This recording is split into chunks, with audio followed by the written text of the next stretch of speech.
Now, we're going to go ahead and introduce our next celebrity chef as soon as we get our garlic out there. Good job. And our next chef has been here 14 years. I'm going to read his bio so you know exactly what he does and where he's come from. His name is Jay Minzer. He does have a website. It's called chefjminzer.com. And if you want to know more about him, I would go there. He started here back in 1999. He came out here with the original promoters of the Garlic Festival, Val Felice, Don Christopher, and Dr. Rudy Maloney. Came out here from Delray Beach, and he's been here ever since. Right now he's working up in New York, upstate New York, for a family. He's a private family chef, and he's been doing this for, how long have you been doing this? Yeah. Since he's 8 or 9, now he's 27, so do the math. I'm going to get to that shortly. Jay started his culinary career at age 15 washing dishes in a Chinese restaurant. Eager for any prep work, I find that difficult. He evolved into a CIA graduate with an upscale hotel, restaurant, and catering background.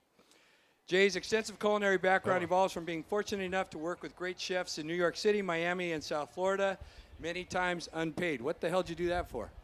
Wait, what? You didn't get paid? I'm either learning or earning. That's a good point.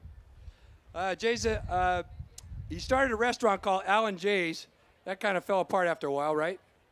Well, I don't want to say fell apart. And I don't want to say it ran a course. Let's just say it's not there anymore. Like 9 out of 10 restaurants that open. So moving right along. Currently, Jay is living back in his home state of New York, working as a private chef upstate, which is I saw a few pictures. Looks awesome. Anyway, here's a quote from the big guy. Great food is a wonderful thing, but never tastes as good without great people to share it with. What brings me back to Gilroy every year is the amazing people I call friends and get to share great food and great times with. I just love to cook, and cooking with garlic even better. With that, how can you top that? With that, Mr. Chef Jay Minzer, take over. Oh, thank you. Thank you, Jim. My very first year of the Garlic Festival, and we have like a Saturday night dinner, I sat across the table from Jim and had the best dinner, the best conversations, the best time ever. He was president the first year I was here. And so let's see here now. Welcome, everybody. Welcome to the Gilroy Garlic Festival. And I don't even know. What's your name? Seth. What? Seth? Yep. Seth's helping me out today. Let's give him a big hand as well. And we are going to make for you a little dish today. We're calling it roasted garlic. I mean, just all the ingredients that are in it. So it's a spanakopita with roasted garlic, spinach, and gorgonzola cheese, which is a little different if you're all familiar with the regular spanakopitas, which are the little spinach and feta triangles. This is taking it to another level. This dish kind of evolved from back in earlier this year. I was teaching at a cooking school, Sur La Table. You know, Sur La Table, the store, they have cooking schools, and we needed an opening snack for date night. So I was cleaning out the refrigerator, and I was like, oh, here's some spinach from the spanakopita's that I made. Here's some shrimp that, you know, I have left over from this thing. Oh, gorgonzola. Yeah, there's some crumble up blue cheese. It wasn't gorgonzola yet. For this dish, it was the gorgonzola. And then there was some pasta dough. We didn't even have the phyllo dough. So I actually rolled it up in pasta dough and did a saute in the pan. And we might play around with sauteing some of the phyllo dough today. We're going to see how things go with time and everything else. Speaking of which, just looking at the time. So we're going to start. And we're going to start out by sauteing our spinach for the phyllo dough. To start off with the spinach, we're going to start off with some shallots. And if you all familiar or not familiar with shallots, it's one of the members of the onion family. It's basically, it's not a cross between an onion and a garlic, but it kind of looks that way. It's really small, but it has super intense flavor in regards to, has like super powered onion flavor. You could chop it up small and work it into stuff without having big pieces of onion, or you'd also get all that great flavor. And it definitely has its own unique flavor too as well. So I'm peeling this up. And then we're going to give it a cut. Everybody knows some quick little knife skills and things like that. To quote my friend Jim Campbell, who I worked with in Florida, who I taught with, he says, as long as you're okay, you're never going to cut yourself. And that's how the chefs, we manage to do it. If you notice when I do this okay thing, it puts your hand in this position. You use the knuckles as the guide, and then you can just sit here and you can slice away and you're not too worried about cutting off your finger. And then we're just going to turn it the other way, do the same thing. My suggestion, next time, if you're ever thinking about taking a cooking class, take a knife skills class first, and then think about taking cooking classes after that. I tried to teach my sister knife skills for years, wanted nothing to do with it. She calls me up, and she goes, oh, I just took a class, knife skills class at Sur La Table, and now she's all proud because her cooking time is cut down like by a fraction. So we're going to throw these shallots into the saute pan, which I thought was a little hotter than it was. All right, now we're starting to bubble a little bit. And once our shallots cook a little bit, we're going to add the spinach. We're going to saute that just until the spinach wilts a little bit. We're going to season it with a little salt and pepper. Could have sworn I grabbed a salt mill here somewhere, right over here. And we're just going to wilt that a little bit. So we're going to pretend about a minute or two went by and the shallots are a little more soft and wilty. Pretty much what we're looking for is we're looking for it to become translucent in color. Vegetables, proteins cook the exact opposite. Vegetables start out solid in color and they become more translucent as you cook them. And just by my saying that sentence for 30 seconds, these have kind of wilted down a little bit. So we're good here. And now we're going to add our spinach. The old joke, how do you get 5 gallons worth of spinach into a 1 gallon bucket? You cook it, because it'll all just wilt down and turn into nothing. So, and the other thing too, whenever you're seasoning your spinach, and I learned this up in a hotel in New York City, our consulting chef was a gentleman, his name was Jean Vernier. He was the founding chef and co-owner of Le Cirque. And he asked me to cook dinner for him.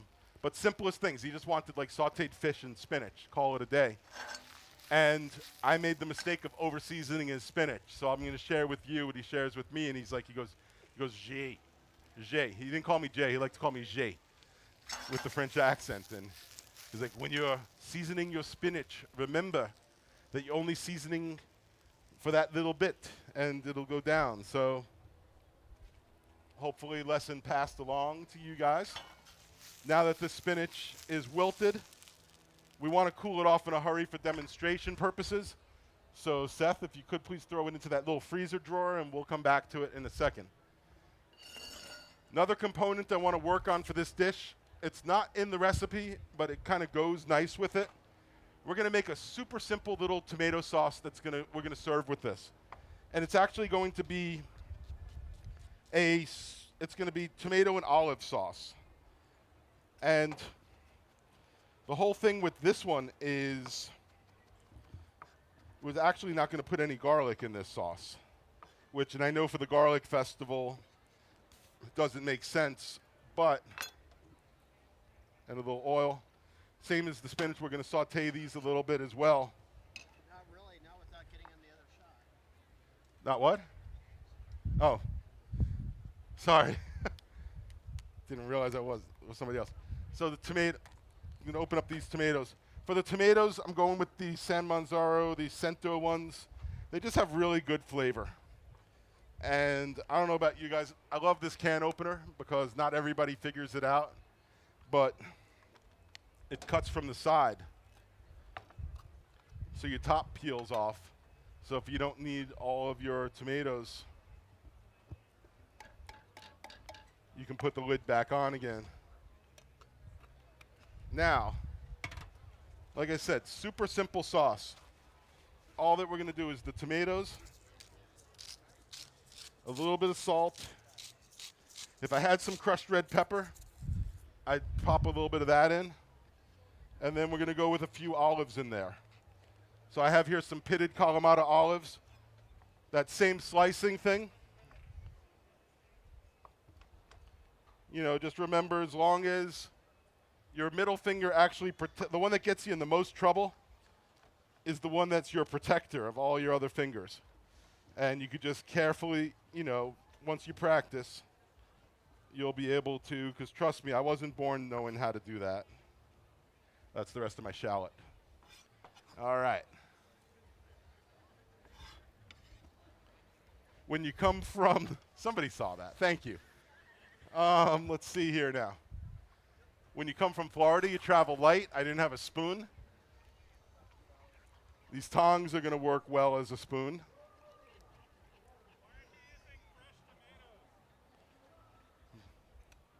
Because at this moment in time, I don't have any fresh tomatoes. But if you wanted to make this sauce with fresh tomatoes, you absolutely can. And what I'm looking for now is some fresh oregano. I know one of these is fresh oregano. Here's oregano.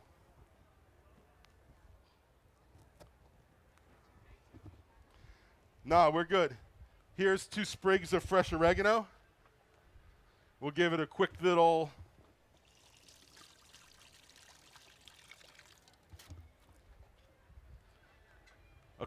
wash. And we'll let that simmer and do its thing. And now we'll be ready to put our spanakopita's together. Another little safety trick if you're wiping your knife off, my suggestion always, because eventually you start wiping it like that, it's Russian roulette. It won't be today. It won't be tomorrow. Ooh! Did you guys see that? All right. Here all week. Try the veal. All weekend anyway. Where was I? That threw me off. Oh, all right. We're going to start making our spanakopita's. Our ingredients that we need to go in there. We have some shrimp, which it's just some peeled shrimp. I cut them into like little smaller pieces because the larger ones, it just doesn't really work towards the end. We have our roasted garlic and our oil from the roasted garlic. So you guys are saying, Jay, how'd you roast the garlic? I'm just going to talk you all through this one. There's a million ways that you can go about doing it, but pretty much, I mean, it's like as many chefs as I've worked for over the years, that's probably how many different ways I've seen to roast garlic. And I don't want to say some are wrong, some are right. They're all good. They're all different. They all have their own purposes. We've done everything from just taking the whole bulbs, putting them on a tray, baking them in an oven like a baked potato, cutting them in half and squeezing, you know, the stuff out after it cools off, of course. Hot is going to be a whole different story. Then, you know, we've seen it chopped and roasted in oil.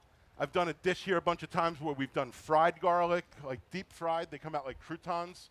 And then we worked that into a salad and made a dressing with the vinaigrette from that salad. And then, bye, Evelyn. Oh, you're leaving? Okay.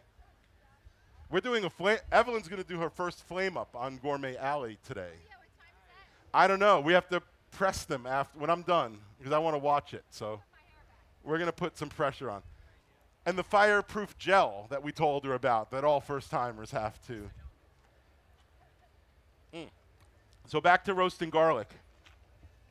The way that I usually wind up doing it is this way. And what I do is you could take a casserole dish, you know, with a little lid on it. I've done it in a saute pan with aluminum foil, which is what we're going to pull out of there. And all I do is lay the cloves in the pan. You pour enough oil to cover it, or cover the cloves, but you still leave like little mountain peaks, you know, coming up through the clouds, that type of thing. So you don't, because once they cook down, they're going to be submerged anyway. And then you cover it and you bake it anywhere from 3 to 375 for anywhere from a half an hour to 45 minutes or so, depending. And it's the kind of thing, if I'm cooking something else in the oven, I'll go with whatever temperature that is. And then, let's lower here. And then you wind up with something like this. And it's great because what you have is you have the cloves, which are good. You can separate your cloves and your oil. So you can take your oil, pour it off into there, have these cloves ready to go.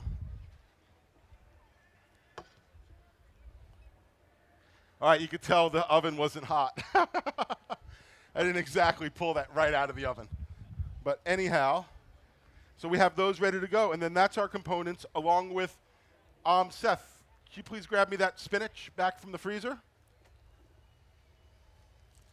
Because we got the spinach and here. And then the last component that we're going to talk about is the phyllo dough itself. How many of y'all ever worked with phyllo dough before? How many of y'all have heard of phyllo dough before? How many of y'all want to join the other people that have worked with phyllo dough before? All right. Unless you're really skilled, my suggestion is to buy it. I've seen YouTube videos of people making it by hand. I was talking with Jim about this earlier. My friend from culinary school and college, Jack, his family bought a Greek bakery and they made their own phyllo dough there.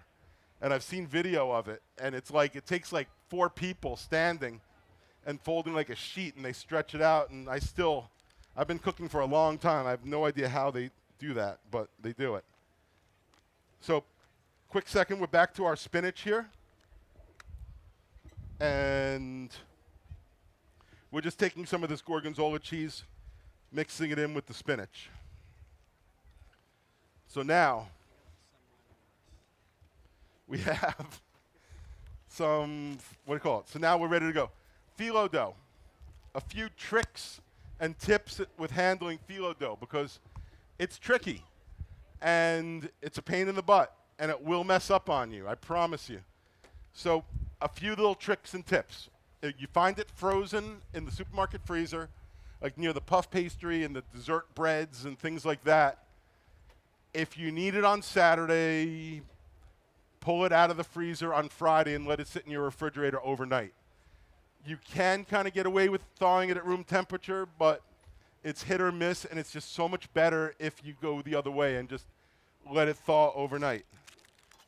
Once you do that, you unroll your package here, and hopefully we'll have a good one. And we just unroll it and unroll it. And I'm just going to put this right on here. And now when I tell you this stuff is thin,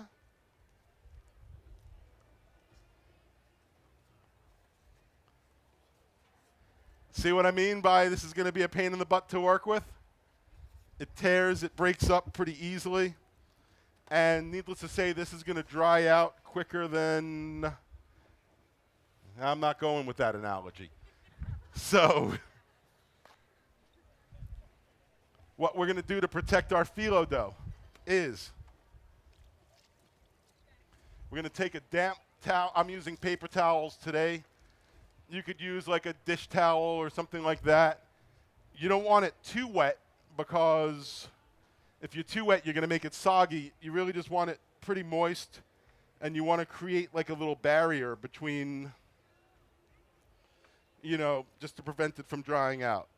So what you wind up doing is you do that right there, and then you pull that to the side, you work with it, you flip it back, and this keeps it protected for you. Because like I said, I promise you, it's no picnic. And you guys don't know what it's like, but you can imagine you get like boxes of it that are messed up, and you have to sit there and make a few hundred, phyllo something or another's for a party or a banquet, and it's just culinary hell. So now, normally, the most common, what people usually do when they're working with phyllo is they'll use clarified butter or melted butter. We're going 2 things in a slightly healthier direction but we're also going in a garlic festival direction. So in order to go slightly healthier, I'd go with olive oil. And if you're making this at home, go with olive oil. Since it's the garlic festival and a garlic featured dish and everything else, we're going to use the oil from when we roasted that garlic to, do that. You like my pastry brush that I'm making right now? Because like I said, I came all the way from upstate New York and I'm traveling light. So thank you. Again, I'm here all week. It's going to be great. We're all going to have a good time. Now, this is the lesson I learned prepping the other ones earlier. This particular pastry brush, if you leave it in the oil, it's going to suck up the whole bowl of oil. So I have a little thing here. So we're going to go with a little bit of the oil.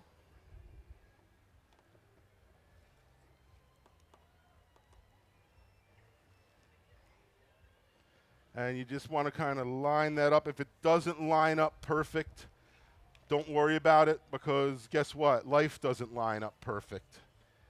And if you're making any of these dishes at home and they don't come out perfect, don't worry about it. Oh, yeah, it's working for me. Great.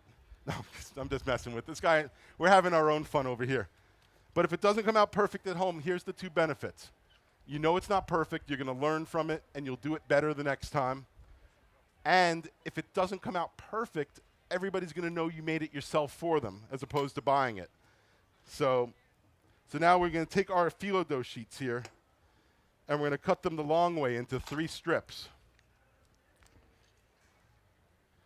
We're going to take a little clump of our spinach and gorgonzola mixture.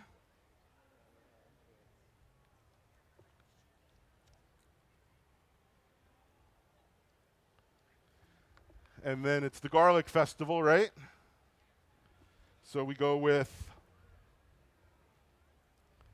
a big old bulb of garlic.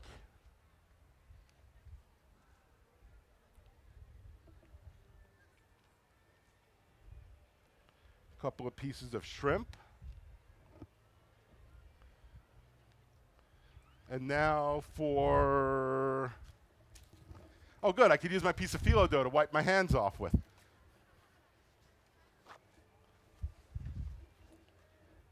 And now what we're going to do is we're going to do the folds. Everybody here fold a flag at some point in their life? All right. Everybody get bored in junior high school and you made that little football thing and you played where you pushed the football across the table? Yeah, of course. That's the reference that everybody has.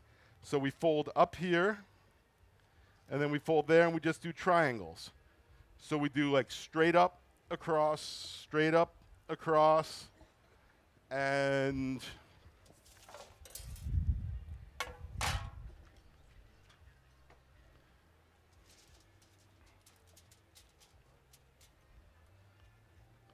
we're going to place this onto the tray. So same thing, up, straight up across, straight up across, straight up across, straight up across, and you always leave whatever little piece you have left over on the bottom. So straight up across, straight up across, straight up across. And this here is already drying out on me.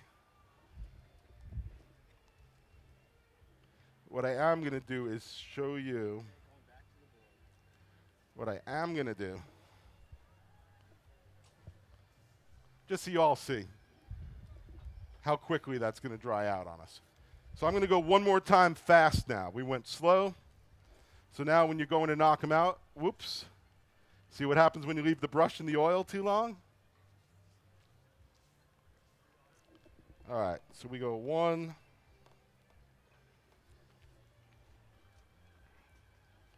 2, a little more of the garlic oil. 3, and then we just go boom, boom.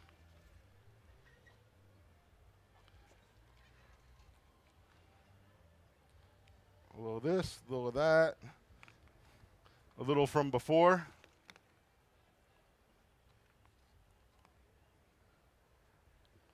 Three cloves.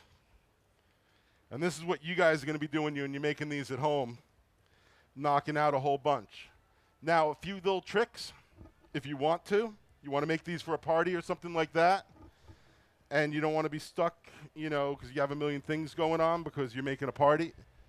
You can make these ahead of time, a week or two ahead of time, even put them in the freezer. Just freeze them flat. Once they're frozen, then you can transfer them to a, what do you call it? Ziploc bag. And then when it's time to cook them, lay them out flat on the tray. Let them thaw at room temperature before you bake them in the oven. So now, one more time now. We're folding up, over, up, over, up, over, up, over.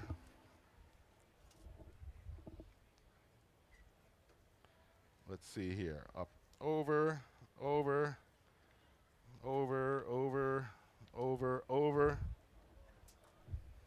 And then one last one here. Same thing.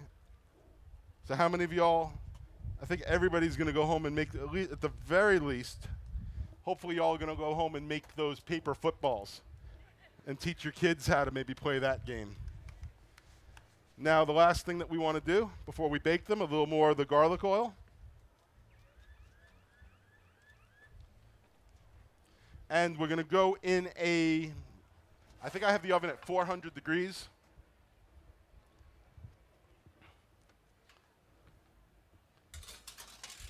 And they're going to bake for about, probably going to take about anywhere between like 20, 25 minutes realistically. You're just going to kind of look for them to be golden brown and everything. And then all of a sudden, and I swear I'll never say that all through the magic of television, but through the magic of television, there we go. And you could serve them a few different ways. A couple of different ways that you can serve them. Either if you were doing them like for a party as an hors d'oeuvre, you could, let's see, how many different plates? Oh, tell you what.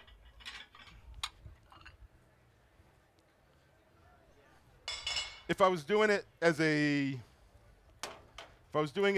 what do you call it? I'll just talk you through it. I'll show you a little bit. But you can tell this is the part I didn't really think through. But you could lay them out on a tray and put a little side of the sauce. People could help themselves. If you wanted to like dish it up as a little appetizer even, you could take your sauce and maybe just a little, I don't know, something like that. Here, here.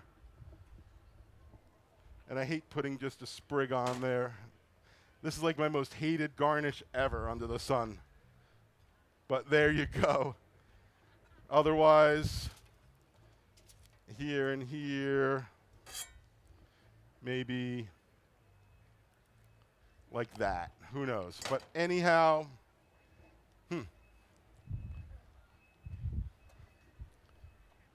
where are we with time? Let's see something. It's 2:40 right now? Oh, perfect then. 2:40 is where we want to be. So the next who's coming on at 3 o'clock? Where's our MC? We lost our MC. But anyhow, though, so pretty much here's our spanakopita's. And trying to think what else really at this point. We'll open it up to any questions. And hopefully I can answer them. I might not be able to. Disclaimer before we start. You ever deep fry them? Oh, do I ever deep fry them? No. But what you can do, while we have a quick minute, hang on, as I'm going to show you. I am. Ow. These are hot out of the oven. But let me show you another way to cook these. Thank you. Great question. Another interesting way to cook phyllo dough. It works more so with less layers, but you can saute them. You wouldn't necessarily deep fry them, But we used to, at one hotel where I was at, we would do a seafood sausage as an hors d'oeuvre. We'd wrap it in phyllo dough. And then instead of baking it in the oven, what we actually did was, and the pan, I should have let the pan get a little bit hotter, but we're going to be fine. I mean, as you can see, we're improvising on the spot here, so it's good. It's going to be bubbling in a second. And we're just going to saute these until they're golden brown on both sides. But the sauteed phyllo dough is delicious. It actually changes the characteristics. So that was a great question. Thank you. Anybody else? Man. How long have what? I'm sorry, what? I've been cooking pretty much my whole life. I mean, it's after school stuff, you know, when I was 8 or 9 to 10, and my first kitchen job, you know, was that dishwashing. 15 at the Chinese restaurant, and 16 I got a job at the Holiday Inn of Plantation, Florida. I was the salad bar guy and buffet runner. So I'd come in and chop the lettuce, and all through dinner service I'd be running out and making sure the salad bar was full, and then on Sundays they'd have me do the buffet, and then any grunt work that came up, whether it was a fruit cup or like they had a banquet, we need 100 salads, where's Jay? We need 100 fruit cups, where's Jay? We need the bathroom steamed out with the brand new steam cleaner thing, where's Jay? You know, the dumpster looks like it needs to be painted, where's Jay? You know, it was. So y'all see the way this is bubbling here now, or?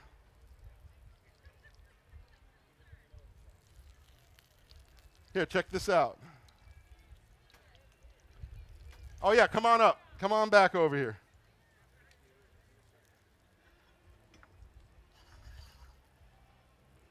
Look at what happened there. So another way to do these, you know, a little olive oil and just kind of like saute them in the pan. So what we're going to do now, we are going to turn it back over to our MC, Jim Habing. Let's give him a big hand, and thank you all very, very much. Appreciate it. There is rumor there's a Minzer Park in Boca Raton, Florida. Is that any relation? I actually live in Meisner Park in Boca Raton. Does that have some? No, if it was, man, I'd still be coming out here. I shouldn't say that, but I'd be very wealthy. Addison Meisner built like all of Boca Raton. Really? Yeah, it's actually he was one of those really super rich dudes back in the 20s. The story was, because I worked at the Boca Hotel, which was built by him, so they gave us the background.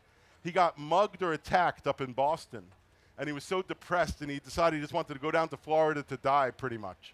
He fell in love with that Boca Raton area, and he wound up building his estate, and he built a hotel and this and that. He was friends with Henry Flagler, who built the railroad to go down, and a huge part of why Boca Raton was built was because of Addison Meisner. So that's why down there you have Meisner Park, Meisner Drive, Meisner Boulevard, Meisner this, Meisner that, and there you have it, folks. Yeah. We know where he came from, right? One more time. Let's give it up for Jay Minzer from New York via Florida via where? East Coast. And you are coming back next year? Hopefully, if you guys keep inviting me, I'm back. Excellent. You'll be back. You'll be back. All right, back to scheduling. We have Jason Levinsky coming up next. He's a chef at the Hyatt at Fisherman's Wharf in San Francisco. He'll be up in about 5 minutes. And right now we want to spread out some more garlic, and we want to make a few more announcements too. That we have our cookbook is to your left, my right, and if you buy one, you can get in the drawing for the Kauffalon, thank you. Kauffalon cookware, that's coming up, and that's going to be actually pretty quick. We're going to make that drawing now. You do not need to be present, so if you want to run over and get one of those right now, that would be good. How's everybody doing today? It's 35th anniversary of Gilroy Garlic Fest, so everybody's okay? Happy? How can you not be happy? Is there anybody